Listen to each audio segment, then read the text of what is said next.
to the ANSYS main menu and we'll click on Model.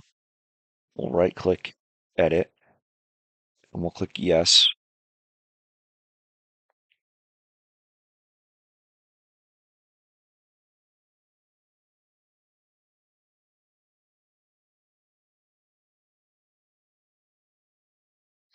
And now we see that the model has been populated with our geometry. Now, if you're new to ANSYS, this menu can be kind of a lot to take in.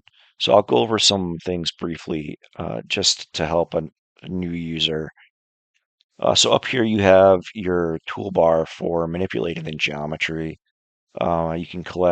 You can select, excuse me, if you want to have your model shaded exterior with edges or just shaded, so you can see how that changes.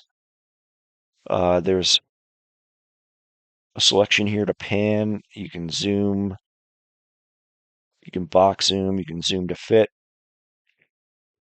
These selections will allow you to click features on the geometry, so you can click individual vertexes. You can click a line, a face, and then a body. And then there are some options here which will populate after we've meshed the model. You can select a node, an element face, or an individual element. Now, the other thing that you'll probably want to do right away is verify your units. So you'll come up here to the main tab, and there's this thing that looks like a ruler. Click on units, and we're going to change our units to. I'm working the hand calc in U.S. units, so we're going to change to U.S. customary units. Next thing we're going to do is we are going to choose a material for our property. And I'm going to come down here in this box and see that it's yellow. Click this arrow, and your material options will show up here. I'm going to pick aluminum alloy.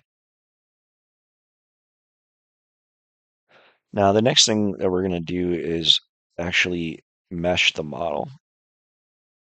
So if you click on mesh, you'll see there's quite a bit of options here, and I'll do some other videos on individual meshing uh, techniques. But generally, what you want to choose is your element order. You want it to be quadratic, and I'll explain that in another video where I go over elements. But a quadratic element is a higher order element, and it gives a better mathematical representation of the displacement in the model, and also of the strain of the model. And you have your global sizing options here, which we won't touch. I'll go into this quality tab after we mesh. But for this instance, I'm going to go here and right click mesh, insert sizing, and then I will select the body. And here you'll see geometry, and then I'll click apply. And then for this model, we'll do 2.25 inches. And I'll click generate mesh. And you can see here that I have the mesh quality shown. So you can go to various mesh quality metrics. So you have your element quality. You can look at the Jacobian, which I'll talk about in another video. Skewness. Um, you can also click none if you don't want to look at that tab. And there are some other methods that I'll go into later about meshing, sweep mesh, meshing with tetrahedrals or quadrilaterals or higher order quadratic mesh or linear element, excuse me. But now that we have our mesh in it, it looks pretty good. I'm happy with it. We'll go to static structural, and we're going to set up our boundary conditions. So in this instance, we applied a 1,000 pound, or we used a 1,000 pound load in our hand calc, so we'll do the same for our model. And we're going to apply that to the top face of the bar. So you'll click the face, click apply, come down here and I'm going to do this more rigorously. So I'm going to select components and apply the force based on the global component in the Y direction. So normal to the XZ plane. And you can verify the direction of your force. It'll show you the actual vector relative to your face that you applied the force on. And that looks right. The next thing we'll do is we'll constrain the model. So in FEA, you apply loads, and then you also have to constrain the model. So in this case, we're modeling the bar under a tensile stress. I'm going to apply a fixed support to the bottom of the bar. We'll click apply. Now what the fixed support does is it fixes the displacement in all directions of all those nodes to 0, which is acceptable for our FEA case. Now the next thing we'll do is we will populate our solution with some result metrics. So we're going to be interested in the equivalent stress and also in the maximum principal stress. Now, the equivalent stress is a von Mises stress. So if you've taken mechanics of materials or another similar course, you'll understand that that's a calculated stress from the individual principal stresses. And the principal stress is well, I'll explain that in another video. Um,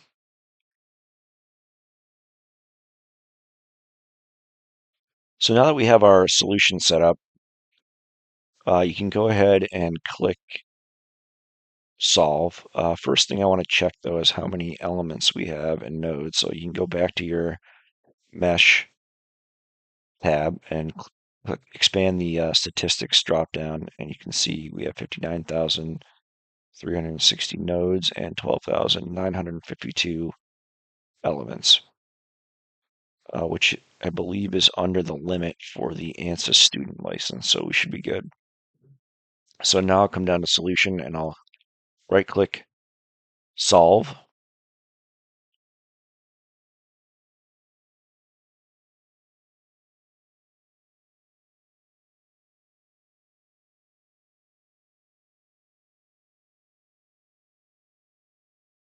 And we see that it's solved pretty quick. And it's writing the results file. And then you'll see the analysis, you'll get all check marks. So that means it ran successfully. And we can look at our equivalent stress. And we see that it looks pretty close to what we calculated from our hand calc, which makes sense. And then you can see our maximum principal stress again. It's a little bit higher than what we predicted with our hand calc. Now you can also look at some other stress metrics like normal stress. If you want to do that, you populate it and then click retrieve result.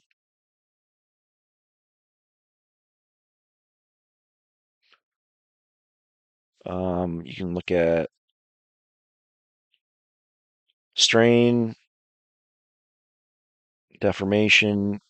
There's other, you can look at the middle principle, the minimum principle if you're concerned about like a compressive stress. In our case, the minimum principal stress is going to be pretty low if we retrieve that result.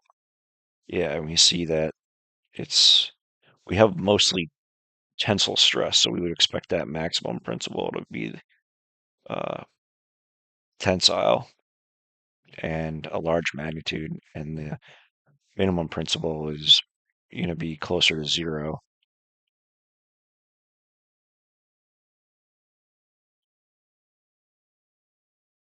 So one thing I would like to teach you guys is how to do a stress diode plot, which is important for engineering applications, calculating the stress concentration off an FEA model. So what we'll do for that is you go up here to Model, right-click, Insert Construction Geometry Path. Now you'll have an opportunity to click the points along your path, and we'll do it in the global coordinate system. Now what I'm going to do is I'm going to select nodes to define our path. So I'll come up here to this selection and click node. And just from having run this before, I know that the maximum stress is about 5 elements up and right in the middle. So I'm going to click that node and click apply. And I'm going to do the same thing for the second node. I'll click here and go 5 elements up. 1, 2, 3, 4, 5. And click apply. And we see the check mark is populated and the path is in the middle of the part.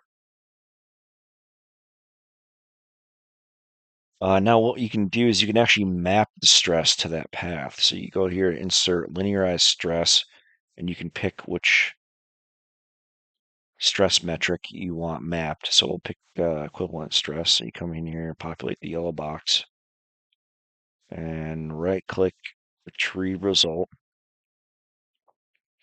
So now you can actually look at how the stress, what we call it, dies out as it goes into the part. So you can see it drops off and approaches, a minimum and then rises as it goes to the other notch. And what I will show is that the membrane stress that we get from FEA is pretty close to our hand calc. So I'm going to go in and linearize stress, maximum principal, click path, and then right-click retrieve result again. So you can see our membrane stress is about membrane maximum principal, based on the maximum principal stress, is about 148. And if we look at our hand calc, it's pretty close to what we calculated uh, as the stress in the cross section between the notches. Now, if you wanted to get the stress concentration using the maximum principal stress, what you would do is you would divide the peak stress by the membrane, or sometimes you do it divided by the membrane plus bending. Because we loaded it in the y direction and it's mostly tensile or almost all tensile stress, the bending stress is going to be very low, and you can see that it's almost zero, which means that this part doesn't have any bending on it. Now, it's important to note that if you're using stress concentration curves from, say, Peterson's stress concentration factors, the stress concentration will differ based on the loading. So if you have a part that's in bending, you need a curve, a stress concentration curve that is based on a bending loading. In our instance, this stress concentration was based off of a tensile loading, and the load P is shown here.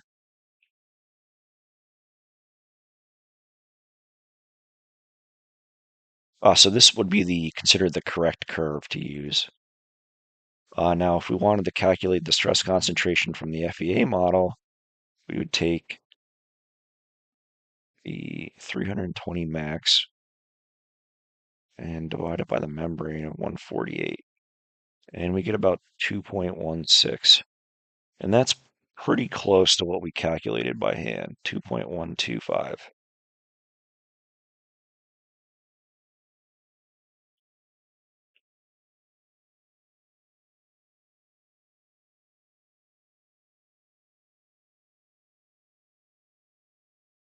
And yeah, that's it. That's how you model a notch bar in ANSYS. I hope you guys got some useful information out of it. Looking forward to your comments. And obviously, if you like the video, hit